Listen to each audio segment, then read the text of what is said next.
जितेंद्र आव्हाड यांचं सध्या आंदोलन सुरू आहे। आपण थेट दृश्य बघतो।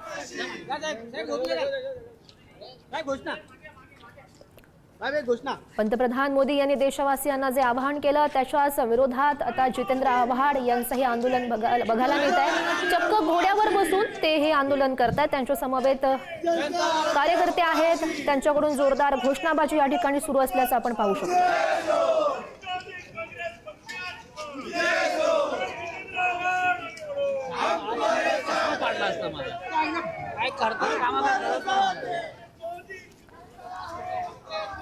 दृश्य आपण बघू शकतोय। जितेंद्र आव्हाड हे घोड्यावर बसून हे आंदोलन करतायत।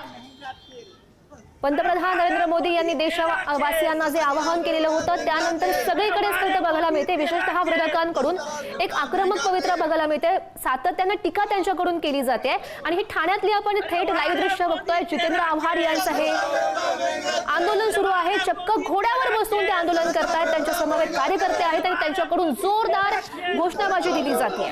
आणि या सगळ्या संदर्भात अधिकची माहिती जाणून घेऊयात। आमचे प्रतिनिधी निकेश शार्दूल आपल्या सोबत आहेत। निकेश, नक्कीच गौरी, तर आपण पाहिलं तर देशाचे पंतप्रधान नरेंद्र मोदी यांनी आखाती देशामध्ये जे काही युद्ध सुरू आहे आणि त्याचा जो परिणाम जो आहे तो इंधन असेल, पेट्रोल डिझेलवरती मोठ्या प्रमाणात होतोय, त्याची कमतरता जी आहे ती भारतामध्ये मोठ्या प्रमाणात भासायला लागली। त्यामुळे पंतप्रधानांनी त्याची कमी बचत करण्याचं आवाहन जे आहे ते संपूर्ण देशाला केल्याच्या नंतर त्याच आवाहनाला आता वेगळ्या पद्धतीने प्रतिसाद देताना राष्ट्रवादीचे नेते आणि आमदार जितेंद्र आव्हाड हे पाहायला मिळत आहेत। त्यांनी थेट त्यांचं जे राष्ट्रवादीचं जिल्हा कार्यालय आहे त्या कार्यालयातनं घोड्यावर बसून जे आहेत ते आंदोलन सुरू केलेलं आहे। मिरवणूक जी आहे ती मोठी काढलेली आहे।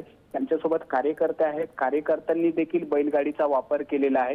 याप्रमाणे मोदींनी सांगितलेलं आहे की वाहनांचा वापर कमी करा, इंधनाचा आणि पेट्रोल डिझेलचा वापर कमी करा। त्यालाच प्रत्युत्तर म्हणून हे आंदोलन जे आहे ते आव्हाडांनी केलेलं पाहायला मिळत आहे। आणि याच आंदोलनामध्ये मोदींनी जे काही आवाहन केलेलं आहे त्याचा विरोध जो आहे तो आव्हाडांकडनं करताना सध्या तरी पाहायला मिळतं। नक्कीच निकेश, आपण आजूबाजूला कार्यकर्ते सुद्धा बघतोय या ज्या आंदोलनामध्ये सहभागी झालेले आहेत त्यांच्याकडून घोषणाबाजी नेमक्या काय दिल्या जात आहेत?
पश्चिम आशियामधल्या सध्याच्या संकटाच्या पार्श्वभूमीवर सर्व नागरिकांना पंतप्रधान मोदी यांनी संबोधित केलेलं होतं, आवाहन केलेलं होतं।